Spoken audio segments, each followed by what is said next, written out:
It's kind of like a community literature endeavor. It's called CLI. What it basically does is it reaches out to members of like the California community. You can call in from Zoom, or there are also like in-person meets. And basically, this program that I'm in specifically is for poetry writing. And we all get together. We go over different forms of poetry and different facets of it. Almost like an English class, except it's a little bit more in-depth. We kind of have like workshops where we input our own work that we are willing to have changed, and all of the other people in class go over it, give critiques, we go over the virtues, which is basically like compliments, and you just kind of get to work on your work and work on others. With poetry, it's a little different than like if I'm writing a fantasy novel. A lot of my advertising comes from open mics. Like I go perform out loud, and then people can buy your book there. And I will have like about 100 books at the end of the program printed for me.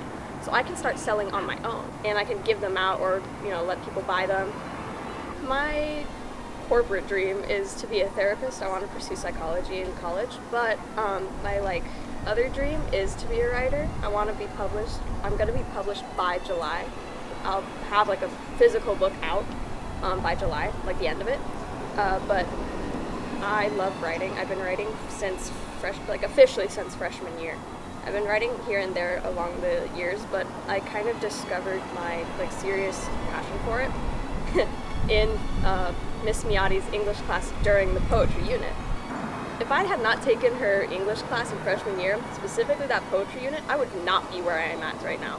I would not have found out how much I really do like writing, and I would not be in this program. When I got introduced to poetry, I was like, wait a minute, I can do everything I'm good at, but basically not care about punctuation or style and just write whatever I want to and make art with words. That's crazy.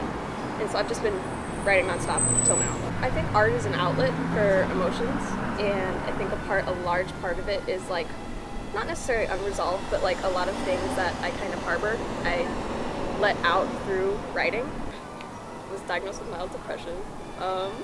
When I found out, I was like, wow, I had a feeling. But learning that actually really helps, because you have something you're not just going constantly what's wrong with me. You have a label, and then you have identifiable things to help with that specific label. So it's a lot easier to cope, and it's a lot easier to kind of get through it.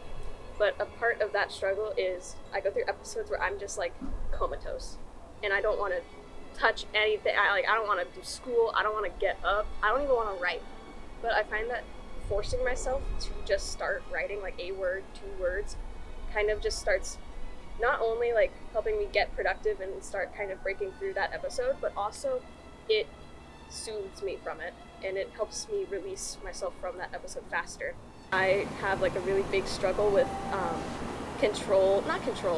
letting people go when it's their time to go.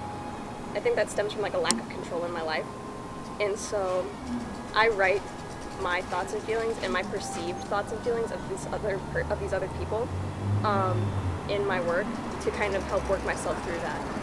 And those are kind of struggles that I battle through with writing, but they also end up being inspiration for writing. So it's all right.